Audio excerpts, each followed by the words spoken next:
Čau visiem! Šodien būs, manuprāt, interesants saruna. Man tādas sarunas ļoti patīk. Man ļoti patīk manā tetovēšanas studijā ar saviem klientiem par tādām lietām runāt. Mēs vienmēr apspriedām visādas inčīgas un īstenībā arī reāli svarīgas tēmas un tūkstošiem cilvēku satikti, tūkstoši cilvēku dzīves iepazītas, ko nu kurš dara, cik nu kurš pelna, kas un kā, un cilvēki vienmēr ir bijuši ļoti atklāti tā zem 4 acīm. Tāpēc arī man ir kaut kāds skatījums izveidojies uz Latviju, uz Latvijas dzīvi, ekonomiku, politiku un skatījums uz to, kāpēc mēs šobrīd neatrodamies Latvijā. Bet ne par to šodien mēs runāsim, bet šodien runāsim par to, kas tad notiek Latvijā. Un Latvijas ekonomikā un Latvijas politikā. Bet mēs nerunāsim par visām tām tēmām, par kurām jūs varētu iztēloties, ka mēs runāsim, īpaši ņemot vērā visus pēdējo dienu notikumus. Mēs šodien runāsim par to, kas man ir aktuāls. Lasu rakstus, brīnos par situāciju, kāda ir šobrīd mūsu valstī. Un šāda situācija ir jau kādu brīdi, un viņa ir, manuprāt, ļoti nopietna, un, manuprāt, cilvēki tam pārāk viegli skatās pāri un meklē vainīgos nepareizajās vietās.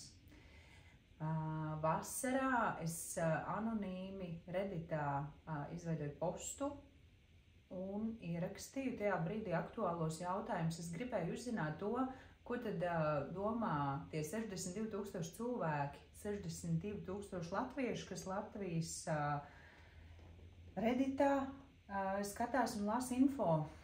Ieliku postu par to, cik manā redzeslokā kādi bija nonākuši uzņēmumi, kuriem klājas ļoti grūti, kuriem ir liela nodokļu parādi.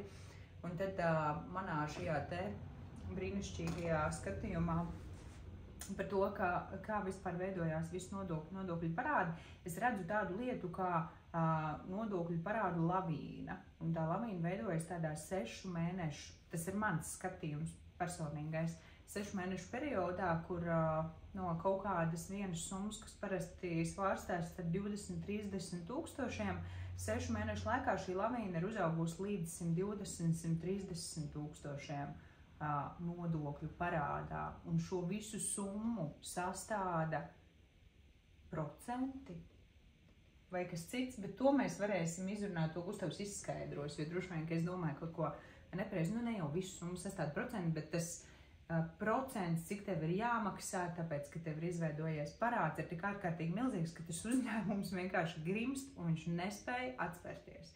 Un mani satrauc tas, ka lieli, nopietni, labi uzņēmumi, kas pārstāv Latvijas valsti, kas ir kruti, kur mēs tiecamies, lai mēs būtu tādi uzņēmēji kā viņi, ka viņi grimst, un viņiem ir tā nodokļu parādu lavīna. Es ieliku to postu, gaidīju komentārus. Komentāri bija dahujā. Riktīgi daudziem cilvēkiem bija viedoklis. Palasīju un sapratu to, ka tur neviens cilvēks, kas komentē, nav uzņēmējs.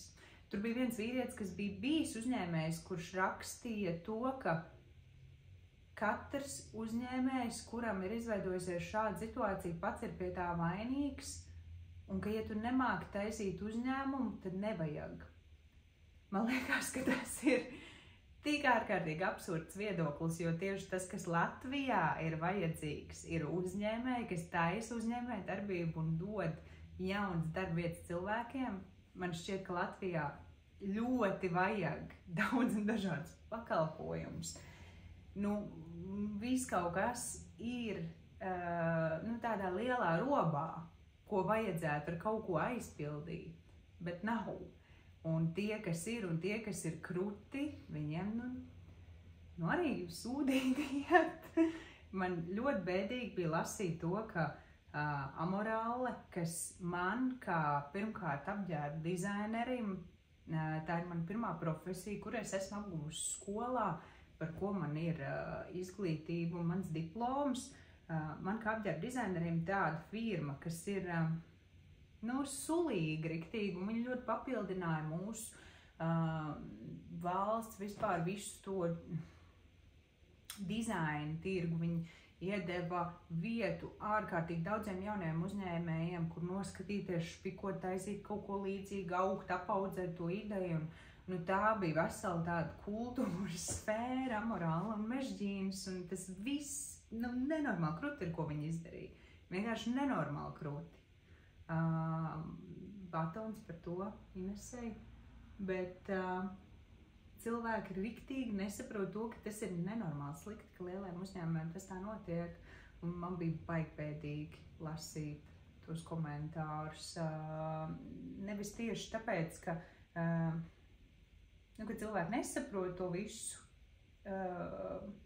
vai neseko tam līdzi, bet par to, ka ir tik ārkārtīgi liela neiedziļināšanās, un nevienam īpaši arī neinteresē tas, ka iet sūtīgi nav tā, ka nevienam, gan jau, ka ir kāds cilvēks, kam interesē, droši vien tur Ines draugiem, ģimenei interesē, lai viņai labi iet, bet ka tāda plašāka sabiedrība tos savus vietējos uzņēmējus neatbalsta vairāk. Un, mēs varam runāt par cenām, par tārdzību, tur klēts pa 500 vai 1000 eiro katrs cilvēks nevar atļauties, bet tajā pašā laikā ir ļoti daudz citu uzņēmumu, kurus mēs varam atļauties atbalstīt, bet mēs to nedarām. Un man ir jautājums, kāpēc mēs tādi esam un kāpēc mēs gribam atrasties tajā vietā.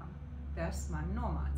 Un tā kā mans vīrs ir grāmatvedis ar atbilstošu izglītību, gudrs cilvēks, vietas, noteikti daudz gudrāks visādos rakursos par mani. Tad es tev uzdošu jautājumu, pastāst savu viedokli, kāpēc tā ir? Kas ir tas, kāpēc tagad tāda situācija veidojās tiem uzņēmumiem, un man ir tāda sajūta, ka ja pirms 10 gadiem, es atceros, kur es biju pirms 10 gadiem, un kur bija man uzņēmumi, un man veikali tajā brīdī, mūsu veikali. Kur tas viss veidojās? Kāpēc tagad ir tā globālā krīze, kas ir visur? Tā kā 2008. Gada atspoguļojums, nākamais līmenis, kas notiek ekonomikā? Kāpēc tā ir? Jā, jāpadomā tagad par visu šo, ko tu teici. Teici ļoti daudz.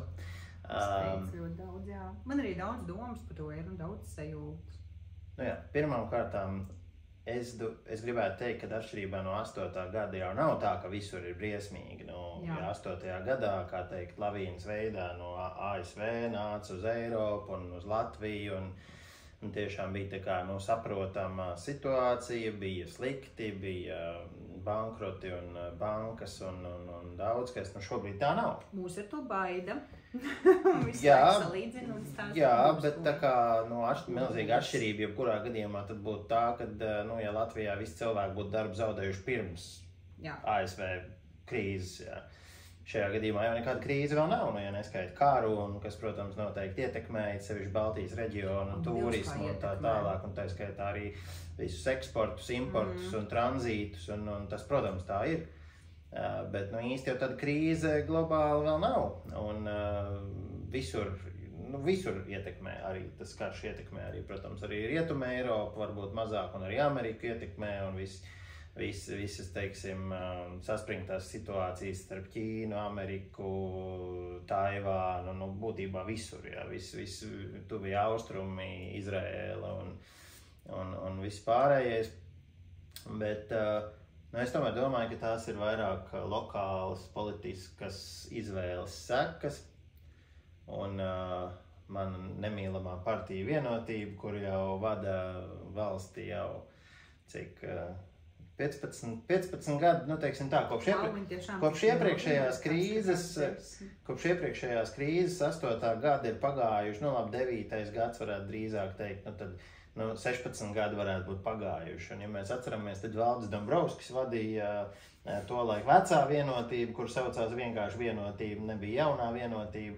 Un īstenībā es pat gribētu teikt, ka Dombrovska valdība man diezgan labi patika, un visi lēmumi, kas toreiz tika pieņemti, bija saprotami un tādi koleģiāli, varbūt, kā to tā grūti pateikt. Visiem bija grūti un tika pieņemti smagi lēmumi, kas tā kā, iespējams izved Latviju diezgan pozitīvi cauri milzīgajai krīzei. Tad šobrīd jau īsti nekādas tādas krīzes nav bijis visus šos gadus, un Vienotība turpinājusi ļoti čakli vadīt valsti pilnīgi nepareizā virzienā, manuprāt. Jo mēs redzam, ka galu galā Lietuvā un Igaunijā nav ļoti izteikti šādas problēmas ir visur. Bet Lietuva, Igaunija ir spējusi tomēr daudz pozitīvākus rezultātus uzrādīt. Un ņemot vērā to, ka Liepāja izpērk lietuvieši, tad mēs redzam, ka lietuviešiem nauda ir. Un ne jau Putins viņiem ir iedevis viņu, kā mūs te biedē. Jā, un kopumā, par tiem, tad varbūt komentēšu, ko tu teici par tiem nodokļu parādiem. Nodokļu parādiem, protams, absolūti tā nav. Nodokļu parādi tagad no galvas, ja man jāpasaka, varbūt es nokļūdos, bet 10 vai 15% apmērā drīkst būt kavējuma naudas no sākotnējās summas. Tur nevar būt tik milzīgs tas cipars, bet varētu būt droši vien jautājums par to, kā viņš tiek rēķināts, jo tas limitējošais, tas kavējuma naudas aprēķins, viņš jau tiek balstīts uz konkrētām mēneša nodokļiem. Tātad par janvāri tev tur sakrājās, pieņemsim 15%, kaut vai par februāru 15%, mārtu un tā tālāk. Par katru mēnesi tie procenti var sakrāties. Un, attiecīgi, ja tu nevari samaksāt tā pirmā mēneša nodokļus, tad tev sāk krāties kavējuma nauda par otrā mēneša nodokļiem, tu palēnām maksā pirmā mēneša nodokļus, jo, protams, visu nodokļu maksāšana notiek chronoloģiskā secībā, kur ir pirmie, par tiem arī tu maksā. Un līdz ar to sanāk, ka tu tos pirmos maksā, kur viņš vēl arī pēc vidu kaut kādas algoritma dala viņus uz to pamatparāda sekšanu un kavējuma naudas sekšanu, un rezultātā tu pat īpaši nevar ietekmēt neko, tu vienkārši grūdi iekšā to naudu kontā, un ja tu neesi varējis kaut ko radikāli izmainīt tajā savā darbībā, un tā darbība tev joprojām ir tāda, tā teikt, plus mīnus pa nulēm vai ar nelielu mīnusu, tad sanāk, ka tev tu principā lielu daļu no tās naudas, ko tu samaksā, tu tomēr samaksā par tām kavējuma naudām. Un tās kavējuma naudas kopā, ja tu viņus saskaiti pēc tam, tad jā, iespējams viņas veido, procentuāli grūti teikt, bet viņas var sakrāties diezgan liels cipars par viņām.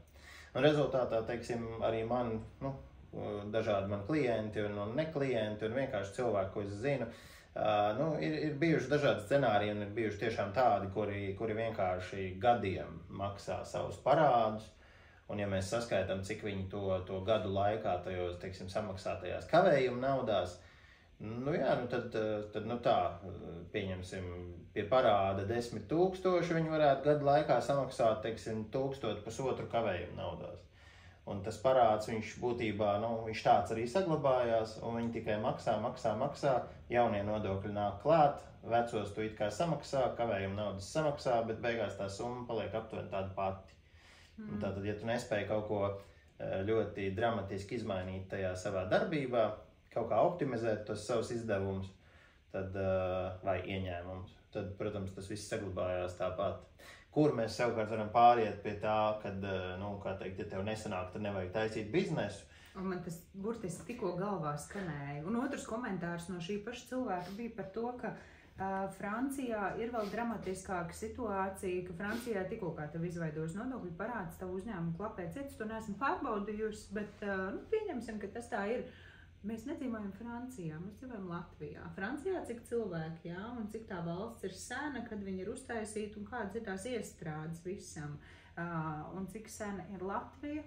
Mēs esam pilnīgi citā situācijā, mums ir arī citādāk jārēģē, citādāk jādzīvo, citai sistēmai ir jābūt, mūsu valstī ir jāizaug no šīs te neatkarības, kas ir, cik gadus mēs tagad esam neatkarīgi, Jā, mēs nevaram salīdzināties ar Franciju. Man liekas, ka te arī vēl ir vairāk varbūt tie, atkal to var iedalīt vairākās daļās. Viens ir tas, ka, ja mēs runājam par tādu klasisku biznesu, kas ir ar mērķi, kā jau kurš biznes ir ar mērķi nopelnīt, bet ja mēs runājam par tādu lielu ķēdi, vienalga lielveikalu tīkls, Maxima, Rimi, jeb kāds, vienalga kurš lielveikalu tīkls, kur galvenais mērķis, tātad tirdzniecības uzņēmuma skaidrs ir vienkārši akcionāri, īpašnieki, viņi grib gūt peļņu, tiek uztaisīts veikals, tiek aprēķināts visas peļņas normas un viss pārējais, un notiek darbība. Un ja šādam uzņēmumam veidojās parāds, tad tur kaut kas nav kārtībā, jo tas ir tā kā, tas ir liels profesionāls bizness, kuram būtu jābūt ierēķinātam visam.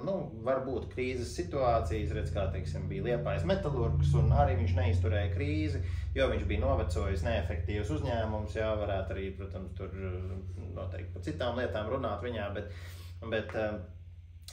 teiksim tā, normālā situācijā tādi lieli uzņēmumi tad darbojās un tur būtu adekvāti varbūt teikt, ka, ja viņi nespēja, vai pieņemsim, ja viņi tiek pieķerti kaut kādos nelikumīgās tur algu, aplokšņa algu maksāšanās un tā tālāk, tad tur ir problēma, tad tas nav godīgi un tas nav pareizi.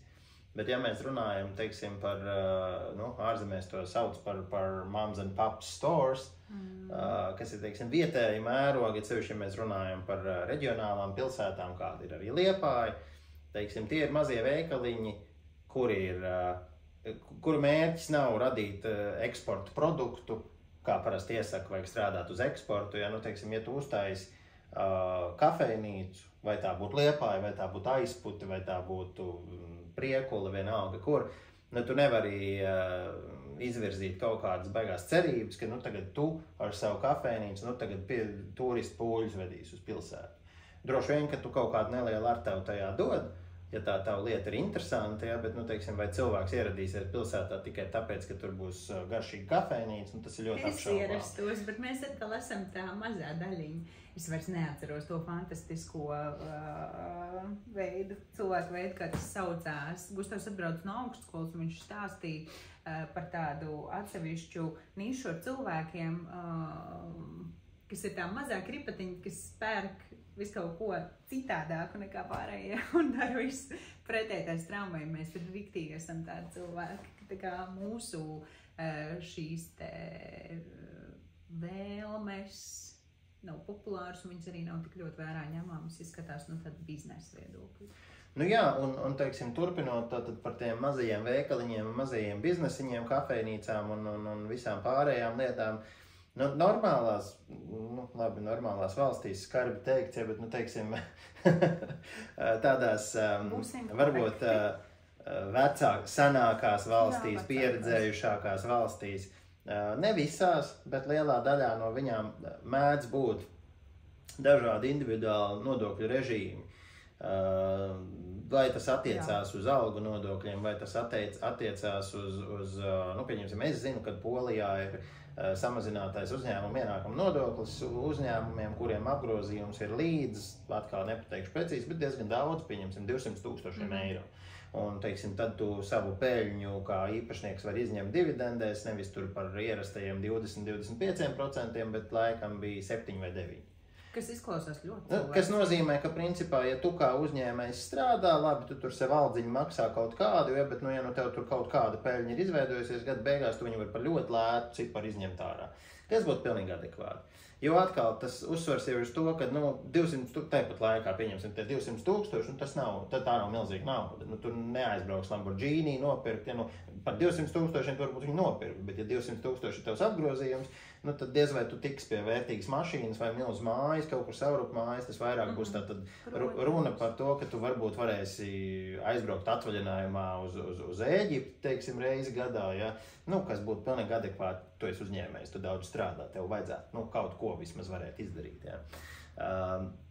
Bet, tad ir valstis, kur varbūt tas vēl ir iespējams, kad ir, pieņemsim, arī Latvijā 90. gados bija tāda lieta kā ģimenes uzņēmums, piemēram, kur precīzi atkal punkts punktā nepateikšu, kā tur bija, bet tā doma bija tāda, ka strādā ģimene, pieņemsim, tātad vīrs, sieva un bērni, varbūt mamma, un tad, teiksim, viņi maksā kaut kādu īpašāku nodokļu režīmā maksā, teiksim, varbūt nav jāuzskaita darba stundas katram un tā tālāk. Mūsdienās, tehniski, ja es gribu sievu pieņemt darbā, man viņai jāmaksā ar alga, liekas, tā mazliet jokaini gal galā, kopā taču mēs dzīvojam, kāda alga jāmaksā, bet, tehniski tā ir jādara, šiem maziem veikaliņiem un mazajiem biznesiem, reģionālajiem, kur ļoti bieži vien ir sezonāli izteikti, un, teiksim, ir skaidrs, ka šie cilvēki, kas taisa tos biznesus, Viņi nebūtu nav augsti izglītoti ekonomisti, finansisti. Varbūt daži pat no viņiem ir, bet, teiksim, tās jomas ļoti bieži kaut kādas nišas, ja. Varbūt tas ir kaut kas tāds, kas pašam cilvēkam ļoti patīk, ja varbūt viņš uztais kaut kādu nelielu muzeju, veikaliņu, kafejnīciņu, mūzikas klubu vai vēl kaut ko, ja, kas varētu būt it kā interesants, bet, kur tā kā tu nevari neko daudz garantēt. Un, manā ieskatā, teiksim, šādiem biznesiem būtu jāļauj darboties, vai tas ir kaut kāds režīms, vai tās ir kaut kādas atlaides vai kas. Viņiem būtu jāļauj darboties, lai jau tas cilvēks strādā. Teiksim, kaut kādu jau pienesumu viņš dod tai vietējai ekonomikai noteikti daudz vairāk, nekā ja mēs viņu aizklupējam ciet, pasakām, tu esi parādā baigo naudu, un līdz ar to, tagad labāk es nezinu, ko sēd uz bezdarbniekiem, acīm redzot, jo, ko viņš citu izdarīs, jā. Un, piemēram, šeit runājot par tiem, kas to dara, un labi, nav cita režīma, viņi to dara parastajā režīmā, un rezultātā viņam izveidojas nodokļu parāds. Jā, tas apbrīnojumi ir, vai ne? Man liekas, ka, teiksim, šajā situācijā, ja viņš godīgi deklarē tos savus algas, savus ienākumus, tur PVN maksā varbūt, aprēķina. Tas nozīmē, ka viņš godīgi atzīst, ka reku man ir šīs saistības, kas nozīmē, ka viņš ir apņēmies viņas sekt agri vai vēlu. Kas ir sliktākais, kas notiks, ja viņš to neizdarīs? Valsts nesaņems to naudu, kuru viņi tāpat nesaņemtu, ja viņš to nedarītu. Šajā gadījumā, man liekas, ir pilnīgi absurdi tas, kad valsts ieņem dienas, teiksim, ar represīvām metodēm nāk un to uzņēmumu mēģina, saka, jums ir jāsamaksā, nedēļas laikā. Ir skaidrs, ka to nevar izdarīt. Un atkal es pat īstenībā nepārmetu valsts ieņēmuma dienestam, jo valsts ieņēmuma dienests gluži tāpat kā, teiksim, policija ir izpildītājs. Viņi izpild, viņiem likumā ir rakstīts, viņiem tas ir jādara, ja. Līdz ar to zonas ieņēmuma dienests dusmoties īpaši nav jēgas, jo, viņiem nav iespēja pateikt, šitam mēs neko nedarīsim, lai jau viņš dzīvo. Dusmoties var tikai par to, ja ir kāds tonis, kas nav pieņemams komunikācija ar cilvēkiem. Jā, var dusmoties, bet es atkal gribētu teikt, ka manā pieredzē pēdējā laikā ar valsts ieņēmuma dienestu ir tikai pozitīva komunikācija. Tas ir ļoti jauki. Godvārds, neesmu trāpījies uz nevienu sliktu inspektoru. Pārsvarā visi ir mēģinājuši palīdzēt un mēģinājuši kaut kādus risinājumus meklēt. Un vēsturiski ir bijuši, ir bijuši, teiksim, zvanot par kādu klientu parādiem, teiksim, kad man skaidro, bet taču vajag samaksāt. Un es, teiksim, saku, ka, cilvēks ir gatavs maksāt, bet, reku tur, teiksim, kādu varētu tur kaut kā palēnām, vai kā. Nē, tad vajadzētu samaksāt tagad, ja, jūs taču esat parādā, man liekas, mēs zinām, ka mēs esam parādā, ja, teiksim, nav jau mums tas jāpasaka priekšā, ja, bet, kur to naudu radīt, ja, izraut viņu no kuras vietas, ja, Man gan pēdējā reize, kad es runāju ar ieņēmuma dienestu, ka man zvanīja, es viņai lūdzu, lai viņa vēlreiz atkārto, lai es varu paspēt pierakstīt to, ko viņa man saka, viņa palika ļoti neiecietīga, un viņa arī centās mani apsūdzēt naudas atmazgāšanā, un visādi, tādi nepatīkami termini tika raidīti manā virzienā, kas bija absolūti nepamatoti, nepatiesi, mani mēģināja iebiedēt, un tur bija arī tāda šantāža. Bet, ja tu atceries, tad tas, negribu atkal samelot, varēja būt 19. gads, varbūt 18. gads. Tie ir laiks skrien ātri, tie ir 8 gadi, jā. Un teiksim, 7, 8 gadi, un tiešām tajā laikā daudz kas ir mainījies, jā, daudz kas ir mainījies. Un, tas ir pozitīvi. Pēc tā, ko es esmu redzējis, ja, es neizslēdzu, ka kādam noteikti trāpās arī kāds nejauks darbinieks, ja tas ir pilnīgi iespējams, bet pēc tā, kas ir redzēts, ja, visas tās vēstules, gan tur pa tiem konta apgrozījumiem, gan visu pārējo, ja, neviena no tām vēstulēm īstenībā nav bijusi tādā, kā cilvēki brīžiem šokējās par to, ka viņiem uzraksta, ja, bet tas ir pilnīgi normāli, ka viņiem uzraksta. Tu jau vari tieši tikpat normāli atbildēt, ka ziniet, man tur sieva ieskaitīja naudu, man tur mamma ieskaitīja naudu, tā ir visu, un ar to arī saruna beidzās. Neviens neko tev vairāk nedarīs, ja? Tu atbildi un viss ir nokārtots. Man šķiet, ka ļoti svarīgi cilvēkiem ir apzināties to, ka tu vienkārši paskaidro savu rīcību, tu paskaidro savu situāciju, tu esi pārliecināts pašpārliecinātība. Pašparlē. Tev uz tā Francija jābrauc dzīvot. Es labprāt. Man šķiet, ka tā ir atslēga komunikācijai ar jebkuru no iestādēm Latvijā. Tev ir vienkārši jābūt pārliecinātam, un cilvēkiem ir bail, jo viņi nav pārliecināti par to, ko viņi dara un kas notiek, un tāpēc arī viņiem ir bailes saņemot šādas vēstules, un arī man sirds nodrab, ja man atnāk e-pastā kāds paziņojums. Nepatīkams. man vairāk sirds nodrab tad, kad valsts ieņēmuma dienests atsūta e-pastā no EDS sistēmā vēstuli, kur virsraksts ir rakstīts par naudas līdzekļu apķīlāšanu. Un tad es sēžu un domāju, vēlas, kas man tagad viss konts būs bloķēts. Nē, izrādās, tas ir vienam klientam. Ja viņš saņems naudu no cita klienta, tad viņam tā nauda ir jāizskaita valsts ieņēmuma dienestam, bet viņam liekas, ka adekvāts virsraksts ir uzrakstīts, ka tā kā par naudas līdzekļu apķīlāšanu. Ak, Dievs. Teiksim, policija varētu rakstīt vēstules par jūsu arestu. Un tekstā, kad jūs netiksiet arestēts, jo jūs neko nesat pārkāpis. Jā. Nu, katrā ziņā tālāk es vēlētu šo sarunu ievirzīt gultnē, kur es nesen lasīju rakstu. Ticu, ka viņš ir daudz ziņu portālos. Es pārsvarā skatos Jauns LV. Man patīk portāli, kur man nav jāmaksā, lai es varētu atvērt ziņas. Es esmu pēdējā laikā ļoti daudz ziņu iesākumus izlasījis. Nu, pēdējā laikā, tas ir pēdējo 4 gadu laikā, jo visas svarīgās ziņas no TVNet, tā skaitā varbūt arī ļoti būtisks, tas varētu būt par vēlēšanos vai vēlēšanām vai karu Ukrainā vai vēl kaut ko, tu vari uzzināt tikai virsrakstu, jo pārējo tev ir jāmaksā. Un, diemžēl, tā raksta kvalitāte nav tāda, lai es par viņu maksātu tur tos 2 eiro mēnesī. Šausmīgi daudz kļūdas rakstos ir. Ja es rakstīju, tas arī droši vien būtu izlaists. Un es nerakstu rakstus. Ļoti tendenciozi viedokļi. Nu, jā, tur ir mazliet tāda propaganda spēcīga. Tātad, par Latvijas balzām. Tūlītās paņemšu, apskatīšos.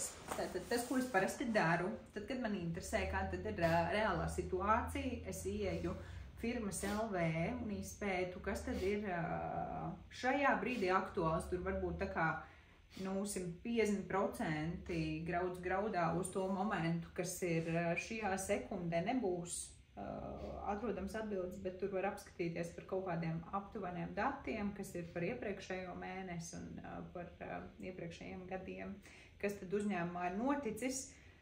Un sāksim ar to vispār, kas tas ir, ko mēs skatāmies. Mēs skatāmies Amber Latvijas balzāms akciju sabiedrība.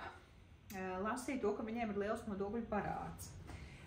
Varat šobrīd savā galvā iztēloties apmēram, kāds ir vispār viņiem ir apgrozījums un ko nozīmē tas, ka tādam uzņēmumam, kas ir vienkārši milzīgs uzņēmums, ir nodokļu parāds.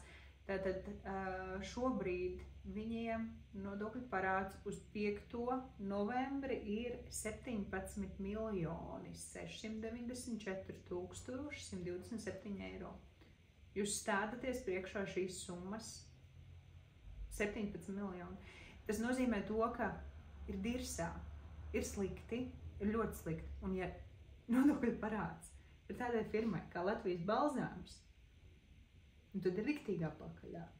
Bet kas šo visu provocēs? Man, protams, ļoti interesētu uzzināt, kas tur notiek. Nu, tad es skatos tālāk pa mēnešiem uz atpakaļ. Ok, tātad novembris ir 17, iepriekšējais mēnesis oktobris. Un tas vēl ir tā kā pavisam nedēļu pirms bija 84 000. Kā var tāds nodokļu parāds tik īsā laikā izveidoties? 8 miljoni. Fū. Nē, nu kā, ir jāsaprot, kā lasīt tos datus, jo datus jau ir jālasa izejot no tā 27. oktobrī. Es tikai nezinu, kas sanāca. Nodokļu maksāšanas termiņš ir 23. oktobris par nodokļiem par septembri. Tātad līdz 23. oktobrim tev varbūt aprēķināt nodokļu 10 miljoni, bet tu esi parādā 0 eiro. Jo šeit ir runa par parādu. Tas ir parāds. Tas nav aprēķinātais, nesamaksātais nodoklis, tas ir parāds, ko tu jau kavē. Tātad, teiksim, 27. oktobrī, es nezinu īsti, kā šī sistēma, kā viņi, teiksim, nē, viņi īstenībā, jo mēs varam redzēt, ka 20. oktobrī parāds ir 8,5 miljoni. 27. oktobrī tie ir 50 tūkstoši samaksāti, jā.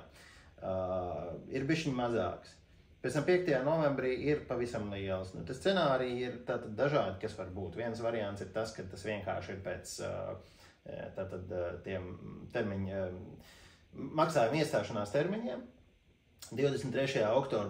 oktobrī piepulcējās klāt, pieņemsim, septembra aprēķinātie nodokļi, kuri 27. viņi, pieņemsim, nerādās, 5. viņi jau te ir iekšā un vēl joprojām nav samaksāti. Scenārijs numur 2 ir, kad, pieņemsim, varbūt Balzāmam ir bijis grafiks, termiņu pagarinājums. Termiņu pagarinājums arī šeit nerādīsies, jo tas neskaitās kā parāds, jo to es viņu sadalījis. Un varbūt viņi nav spējuši samaksāt, un viņiem viņš ir atcelts. Un līdz ar to, pieņemsim, viņiem bija 8 miljoni sadalīts nodoklis, un tagad viņiem viņš ir atcelts, un, teiksim, viņiem viņš ir jāsamaksā. Jo, ja tu saki, kad tātad bija par to, ka viņiem konti bija bloķēti, vai bija piemērots tur līdzeklis, vai kaut kas, jā. Es neesmu pats to lasījis, man stāstīja. Tas nozīmē, ka to arī parasti vicis, lielākoties sadarbības gadījumā vicis to nedara uzreiz. Nav tā, ka tu vienu dienu nokavē nodokļus, ja tev nobloķē kontu. Visticamāk, ka viņiem ir bijusi kaut kāda sadarbība, ir varbūt stādīti grafiki, labprātīgās nomaksas grafiki, varbūt tur tiesiskās aizsardzības procesi, vēl viss kaut kas. Un vienkārši viņi nav spējuši to izdarīt, kaut kas ir kavēts, kaut ko nevar izdarīt, un tāds ir rezultāts. Bet rekurs skaties pagājuši? Nē, tas ir šī gada 27. janvārs arī tāda pats. Jā, un tu skaties, ka 10. martā ir 3 miljoni. Jā. Ko tas nozīmē? Tas nozīmē, vai ka viņi ir spējuši pēkšņi 14 miljonus vienu mēnešu laikā samaksāt februārī. Es nezinu, kas ir noticis, ka viņi to var izdarīt. Vai arī tajā brīdī ir sastādīts kaut kāds grafiks, teiksim, kaut kādas summas ir atliktas. Visticamākais, ka tas ir droši vien tas grafiks, jo uz atpakaļ ejošiem datumiem tādas summas vairs nerāda. Var arī, ja teiksim, mēs skatāmies, ja tur, tad decembrī tur ir 12 miljoni, janvārī ir 18 miljoni, ja, tad tur it kā ir piepulcējies klāt kaut kādi 4 miljoni mēnešu laikā. Pirms tam vēl novembrī, 4. gada ir tur 8, tur 3 miljoni, tad mēs redzam, ka 3 miljoni, ka katru mēnesi, principā, tas nodokļu parāds palielinājās pa tiem 3-4 miljoniem, pēc tam viņš pēkšņi nokritās, tātad pa 14 miljoniem. Diezgan, interesanti, jo pēc būtības termiņu pagarinājumu var saņemt tikai par tiem nodokļu maksājumiem, kuri vēl nav nokavēti. Ir labprātīgās nomaksas grafiks, bet es domāju, ka tas uzrādītos šeit, un līdz ar to tas to nevarētu ietekmēt. Vai tiešām viņi vienu mēnešu laikā tik daudz, varbūt viņi apgroza. Tas bija decembris, svētki, iespējams, ka tur tiešām var jau būt, ka pat tiešām ar svētkiem viņi samaksājuši to, liekas pārsteidzoši, bet, Tas ļoti liels uzņēmums, bet tā kā, šeit ir baigais lēciens, un tajā 24. gadā, nav te tāds. Skatāmies, ka graduāli viņam visu laiku, viņš sākot ar to martu, vasarā viņš krītās, kā tas ir visiem, nāk apgrozījums vasara, Ļoti mainīgi tie cipari, un vienkārši ejot arī tālāk uz atpakaļ skatoties, mēs neredzam tādas summas, te ir daudz mierīgāk. Tas ir baigi interesanti, un man šis rīktīgi nepatīk, un es Redditā to postu rakstīju, tāpēc, ka es gribēju zināt, kuri vēl uzņēmumi ir šādā situācijā. Man interesēja saprast to, schematiski, kas šobrīd notiek, kuras sfēras ir tādā krīzē. Man gan godīgi jāsaka tā, ka manā ieskatā, ja alkohola ražotājs nevar samaksāt nodokļus, viņš laikam iekrīt tajā kategorijā, kurā ja nemāk to biznesu taisīt, tad... Mans personīgais viedoklis, jo alkoholu cilvēki dzer vienmēr, mēs varam runāt droši vien par to, ka tagad valsts tur palielina akcīzes un ierobežo reklāmas, un tātad, tagad, piemēram, vasarā ierobežoja tagad tos tirdzniecības laikus, ierobežoja, man liekas, par to reklāmu, ko tur varēja taisīt, protams, tas ir atkal tāds, tas ir pamatots, varbūt, arguments, daudz jau sūdzējās par šo te valsts izvēli, man viņi vienkārši likās smieklīgi, jo es neuzskatu, ka ar to laika ierobežošanu jebko varēs ierobežot, jo es kā kārtīgs latvietis, ja man liktos, ka es gribēšu iedzert un es nevarēšu nopirkt, es aiziešu nopirkšu vairāk, laicīgi, lai man stāv mājās. tad jautājums, vai tas samazinās man dzeršanas kāri un iespējas, vai tomēr nē. Jo, tas ir naivi domāt, kad ierobežojot laiku, kurā tu vari nopirkt. Jā, te mums pirmkārt atšķirās viedokļi šajā jautājumā, un otrkārt Gustavam ir ļoti spēcīgs viedoklis tieši par šo, tad, kad tas likums tika pieņemts un ka viņš stājās spēkā, viņš daudz reizes mājās par to izteicās visādīgi.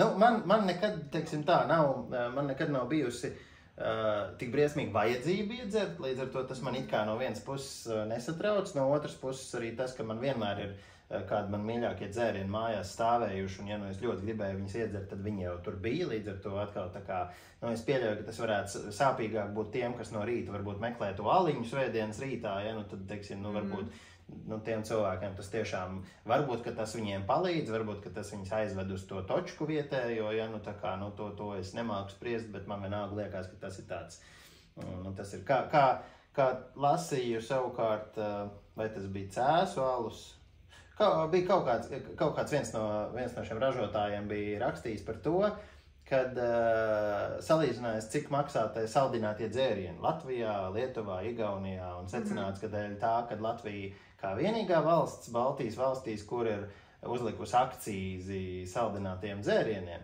kad viņš maksā, ka viss maksā daudz dārgāk. Un man liekas, pilnīgi vietā bija viņu arguments, ka tā kā diez vai Coca-Cola ir tas traģiskākais. Jo bulciņas neviens neierobežo. Bulciņām neviens nav uzlicis akcīzi, ja, neviens kūks netirgo ar akcīzi, šokolādītis, končiņas, to visu var pirkt, cik tu gribi, kā mēs zinām, biezpienas ieriņas dot bērnu dārzā, ja. Līdz ar to, teiksim, vai Coca-Cola būs tas traģiskākais, jo man liekas, lai kā, bet Coca-Cola bieži vien arī vecāki tieši Coca-Cola negrib bērniem dot, bet tos biezpienas ieriņus dod priecīgi, jo tas taču kārums ir, ja, kārums taču ir labi, jā. Tur biezpienas veselīgi atmiņai. Tieši tā kā. Bet jā, atkal, es negribu kategoriski teikt, ka Latvijas balzāms nemāk strādāt. Droši vien, ka viņi māk strādāt. Acīm redzot, man jau sāk kauns. Redzot, cik gadus viņi ir strādājuši, es spriežu, ka viņi droši vien māk strādāt labāk nekā es, bet tāpat laikā tas nenozīmē, kad viņiem nebūtu bijis jāmainās. Iespējams, ņemot vērā, ka cik es atminos, varbūt es meloju, bet cik es atminos, Latvijas balzāms arī piederēja Krievijas uzņēmējiem īstenībā. Ka tas bija viens no tiem uzņēmumiem, es gribēju apskatīties, bet tur nevar. Kurš piederēja, tā kā tur, zin kā, tur pastarpināt, kurš tur droši vien kādam Kipras uzņēmumam vai kaut kam, ja, bet tā kā es atminos, kad bija runa par to, kad viņš jau sen vairs nav viens no tiem, kas ir Latvijas, bet tā kā sen jau vairs nav Latvijas, ja. Un līdz ar to iespējams, ka vienkārši tur ir kaut kādas loģiski noieta tirgus, Krievija, samazinājums, ja iespējams tāpēc arī šie parādi jau vairāk gadu garumā.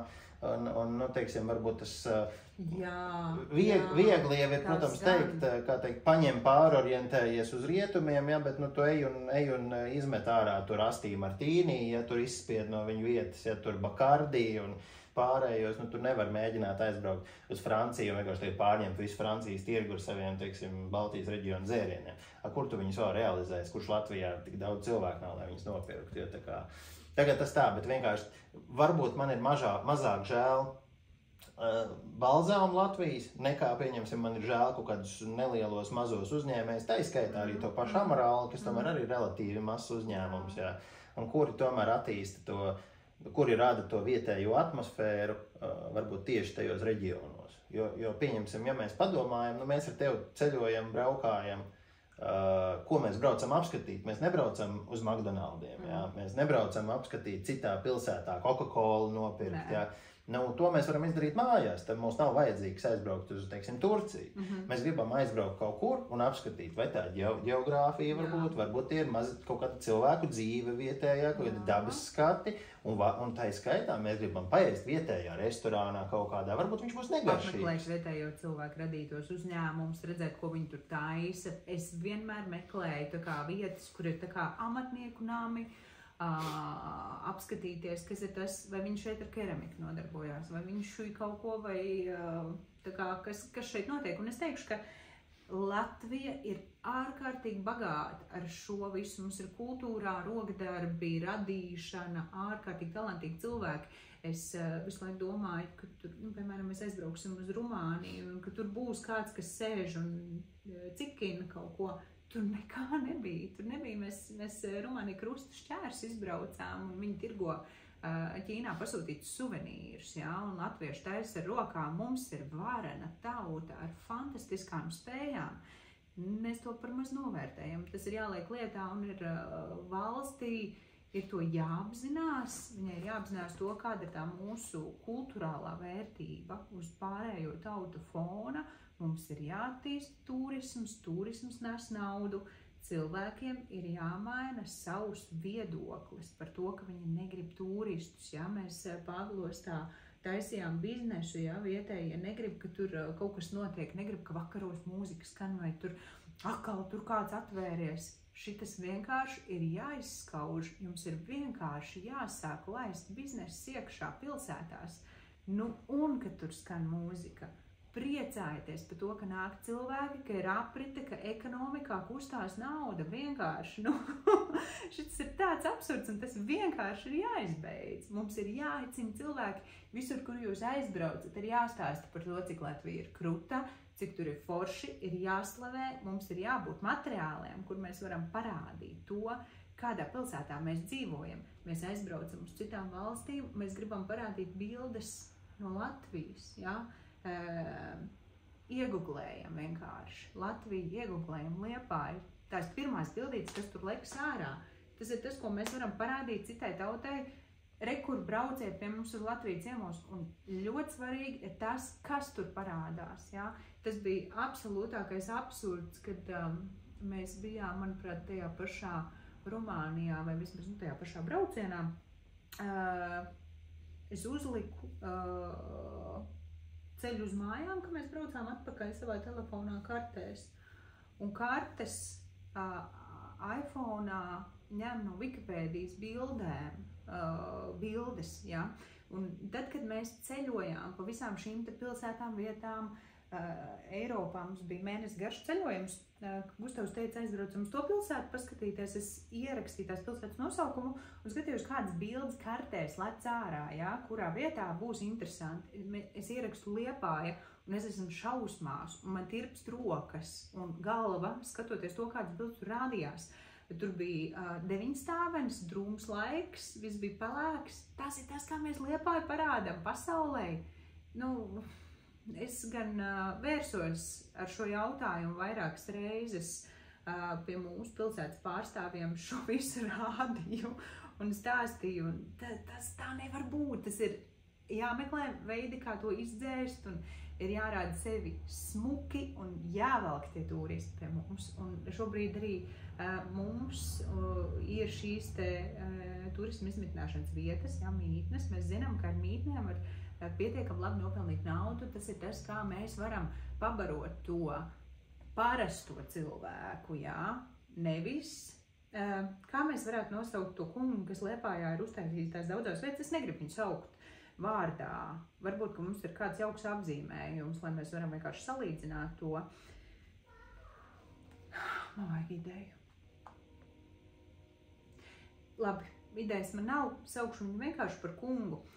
Liepājā ir kungs, kas izpērk vēsturiskās ēkas, atjauno viņus un taisa šīs īslaicīgās izmitināšanas mītnes, booking dzīvokļus, Airbnb dzīvokļus. Tas nozīmē to, ka cilvēki ļoti priecājās par to, viņi aplaudē viņam, sit plaukstas, saka paldies uzņēmumiem, uzņēmēju darbībai, veltītos pašvaldības rīkotos pasākumos, saka lielu paldies, bet tas, uz ko pašvaldība neskatās un uz ko ir jāskatās, ir tas, ka visa nauda no tiem mitekļiem, lai cik fantastiski viņi nebūtu atjaunoti, visa nauda krīt vienā kabatā.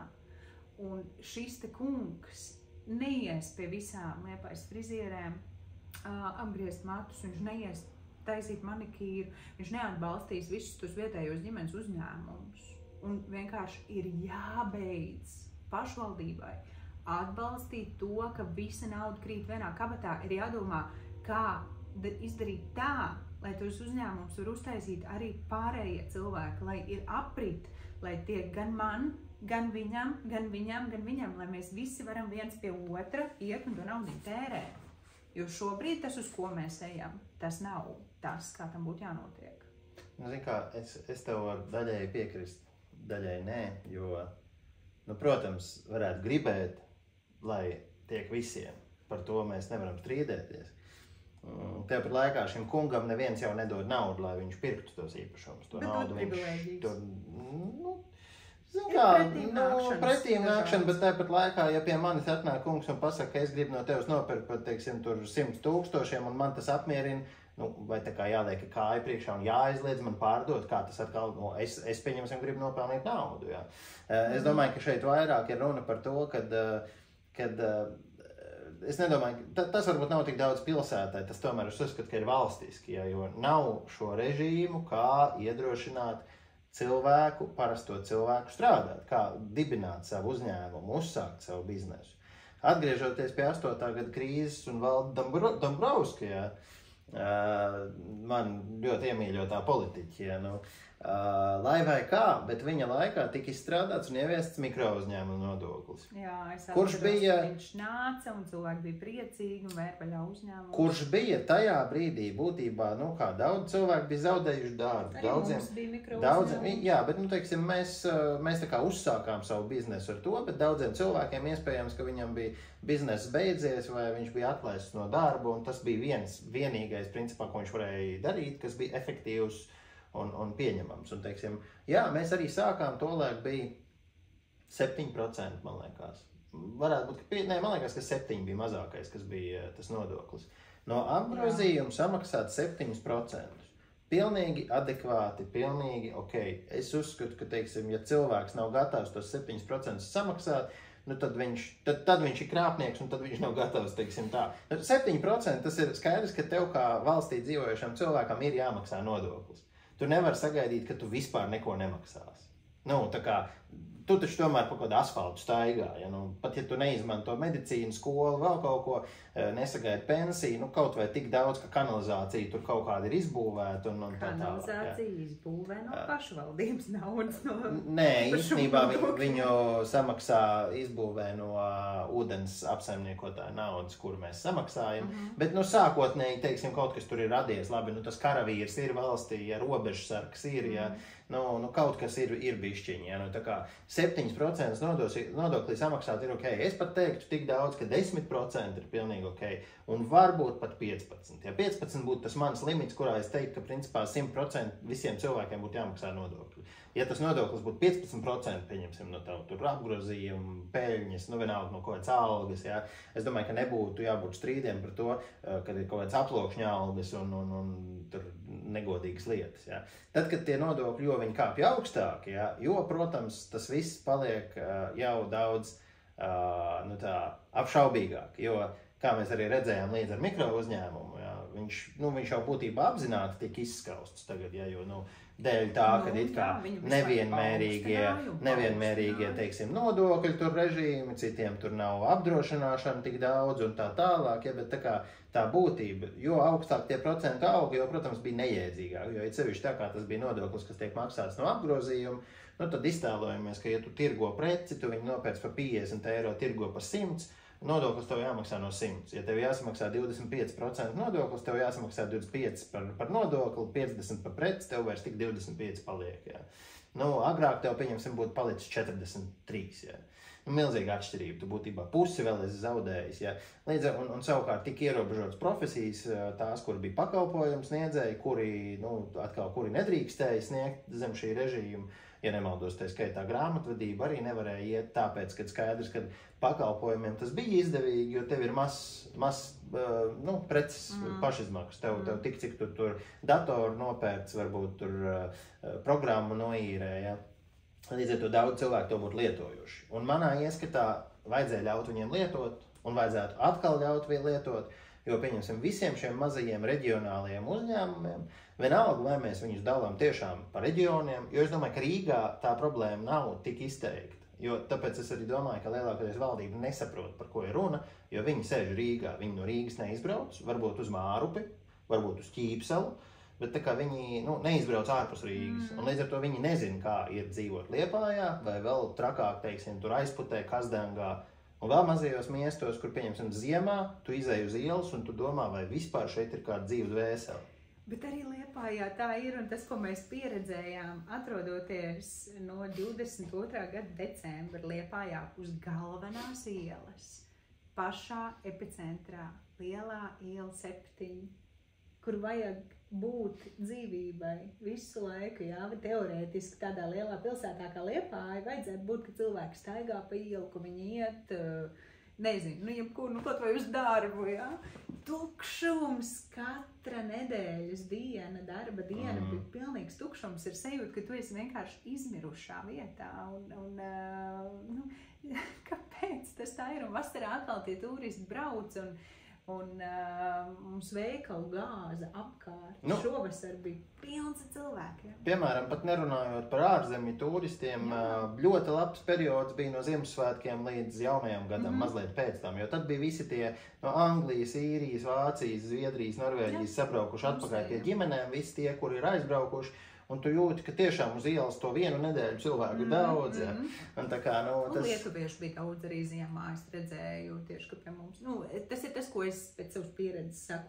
Viņi nāca, viņi sēdēja kafenē, viņi pirkās, lietuvieši mums ļoti labi klienti bija, paldies par to, ko viņi brauca. Jā.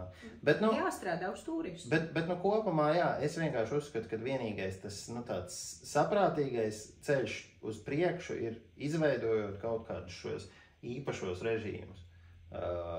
Nelieliem, vienalga ierobežot ar apgrozījumu, ierobežot ar īpašumu, īpašnieku skaitu, ierobežot ar darbinieku skaitu. Līdzīgi kā mikro uzņēmumu gadījumā tas bija, tā bija noteikts 5 darbinieki, minimālā alga, tur tā minimālā alga, tas tā, bet, teiksim, tātad kaut kādi limitējošie faktori, jā.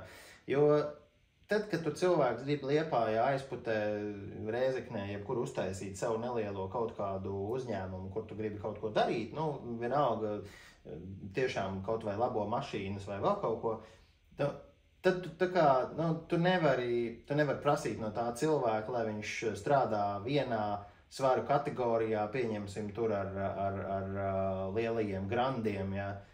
Mazs lauku veikaliņš nevar strādāt pēc tādiem pašiem noteikumiem kā lielie tirdzniecības centri. Jā. Mazā kafejnīca nevar strādāt pēc tādiem pašiem noteikumiem kā čilīpīca. Tas vienkārši tas nav iespējams. Viņš nekad nevarēs izdzīvot. Un mēs nonāksim pie tā, ko mēs redzam šeit, šobrīd, teiksim, Amerikā, ka principā katrs mazais miests, viņā atrodas McDonald's, kas ir KFC, šitie te, labi, kas vēl ir, kur mēs braucām tajā... tur ir visi tie standarti. QT, visi ķēdes. Es par šo arī lasīju, cilvēki mazliet sūdzējās, ka tā kā garlaicīgi braukt, jo tu katrā vietā redz vienu un to pašu. Un tas pats arī notiek palēnām tajā pašā Liepājā. Tas notiek visur, teiksim, mēs zaudējam tos... tas nav unikāli mums Latvijā, jo mēs redzam, kas ir arī citur. Bet tā kā mēs varētu būt pirmie, kas ar to cīnās. Jo es uzskatu, ka nav pareizi aizliegt. Protams, tu nevari aizliegt lielajām ķēdēm nākt iekšā un darboties, bet tev būtu jāpiedāvā kaut kāda īpaša režīma, īpašas priekšrocības tiem, kas ir cilvēki, kas tur dzīvo, kas kaut ko grib darīt. Jo citādāk mēs, ja mums interesē tikai Rīga, tad varbūt vienkārši vajag sadzīt visus Rīgā un uzārt visu pārējo Latviju, uzaram lielu lauku, būs efektīgi, varam, teiksim, uztaisīt kaut kādu milzīgu lauksaimniecības kooperatīvu, kas vienkārši visu apstrādā, bet dzīvojam visu Rīgā. Pirmkārt, apkuri būs lētāk, kā tev ir viens mazs reģions, satais trubas, jaunas saliec, mājas sabūvē apkārt, visu tā kā smuki, Vienīgais es dzirdēju, ka viņi tur baigi grib to tecu aiztaisīt ciet vai kaut ko, jo viņš tur slikts ir daudz atkal to gaisu ar to CO2 piesārņo un ko tur. Govs ar starpciet neaudzēsim, jo viņas pierž un slikti, tad tas ir, tā kā tikai lauksaimniecība, tas būs labāk. Bet, principā, pārējās pilsētas vajag likvidēt. Es nezinu, kurā brīdī apmodīsies, tā kā ar šīm te visām vēja ģeneratoriem un stacijām. šeit mums viedoklis sakrīt, mūsu uztverē atomelektrostacija ir atbildes daudziem jautājumiem, tā ir izēja un tā ir ekonomiski izēja. To pierāda visa statistika. Tur nav runa par nu tā kā baigi diskutēt, ja nu labi, viņi var būt dārgi uzbūvēt, un jautājums, vai mums te kāds viņu mākā Latvijā, teiksim, vai viņu mākā kāds uzturēt, jā. Un tā tālāk atkal tad varbūt ir riski kaut kādi, nu nezinu, noalgos Krievu kompāniju viņu uzbūvēt, tagad sākās karš, jā, un pieņemsim, viņi vairs neapkalpo, ja, nu tad jāizvēlās, kurš tad viņu būvē, un tas tie visi ir pilnīgi validi, kā teikt, tāds argumenti, ja, bet, nu, kopumā. Jā, tik ilgi, kamēr tas darbojās tā, kā tam ir jādarbojās, tur nav piesārņojumi, jā, tur nebūs kaut kāda vēja turbīnas un tā tālāk. Mēs varēsim dzīvot lēti, mierā, bez visādām šādām lietām, jā, tagad par ko cilvēki par elektromagnētisko lauku runā un tā tālāk, un tas viss ir valīdi, un es to visu saprotu, un arī es esmu absolūti pret to nevajag darīt, bet, nu, ir kāds, kas ir izdomājis, ka to vajag darīt, un kaut kur nu, ir kaut kādi mērķi nostādīti, uz kuriem mēs ejam visi valstiski. Vienalga kā panāks, cik parakstus neesam savākuši pret to, bet tāpat to panāks. Nu, parakstus mēs aktīvi vācam tikai atsevišķi ļoti svarīgi jautājumu izskatīšanā, jā, tā kā. Patiešām. Jā, par to nerunāsim. Kā nē?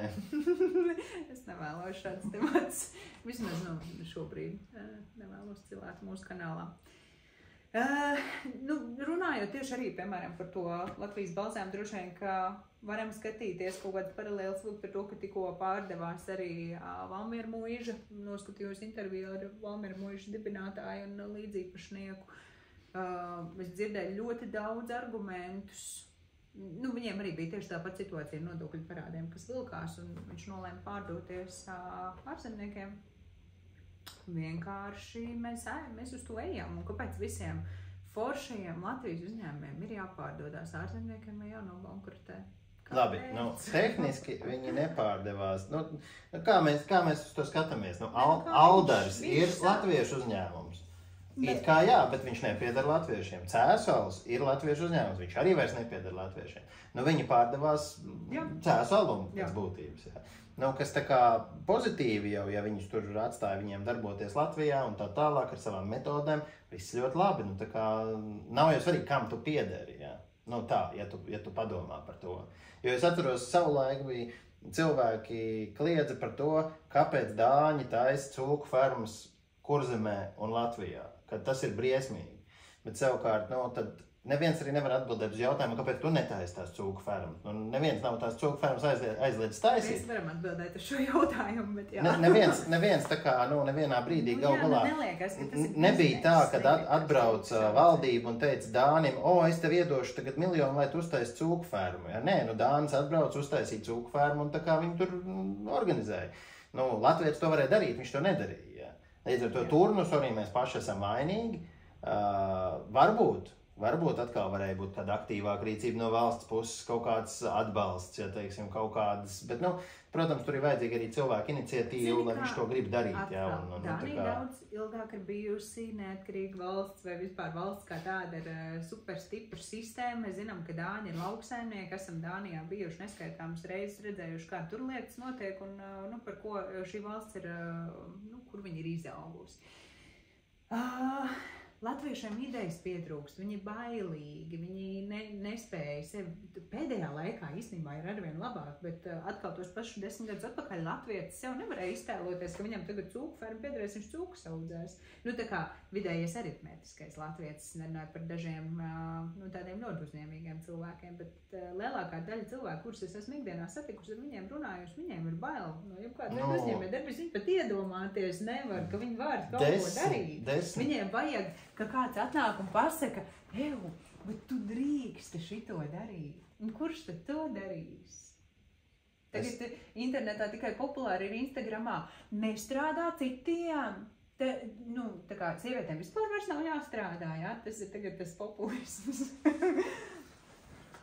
Jā, es te gribēju teikt, ka 10-15 gadus atpakaļ tas latvietis, kuram varbūt bija tās dažas cūkas, atnāca PVD un lika viņam viņus nokaut, jo viņam nebija izklīzēta tā kūts, ja tā kā, nu tur, ja viņš arī bija varbūt izdomājis taisīt, tad viņam ļoti ātri nocirt visu saknē, ja tā kā tas, bet labi, tas, protams, par tādām nelielām saimniecībām, bet nu arī, man liekas, taču dzīvo un audzē cūkas, nu kāda starpība, nu tā kā, ja tu netirgo to citiem, nu taču ņem un dara, kā tu gribi, nu kādas, kas tās pa muļķībām ir. Un arī tad vēl viens tāds sāpīgs jautājums, bet man liekas, ka šitam mēs varētu citu dienu pieskarties, bet es par to vienkārši šobrīd ieminēšos, ir Latvijas purvi un Latvijas purvu izstrāde, līgumi, un kas tad tos Latvijas purvus apsaimnieko, jo latvieši to nedara, bet latviešiem to vajadzētu darīt, parunāsim par to citu dienu, negribu par to šodien runāt.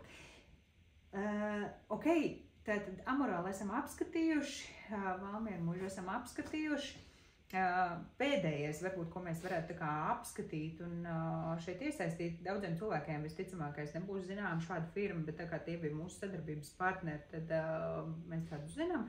Neleula šokolāde vai citādāk Sijā Premium Chocolate. Arī viņi ir nonākuši tādā pašā nodokļu lavīnā.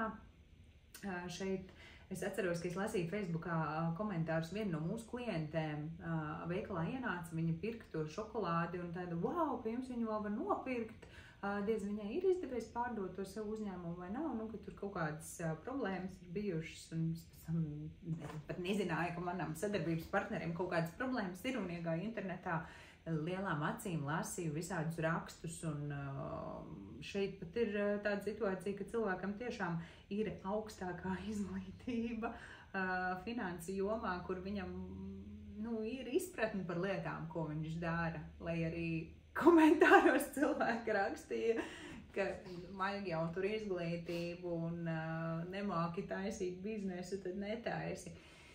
Izglītība nevienmēr nozīmē to, ka sanāk viss un ka izdosies. Protams, tur daļa no tā, kāpēc notiek tā, kā notiek, ir šokolādes, kakao cenas augšana.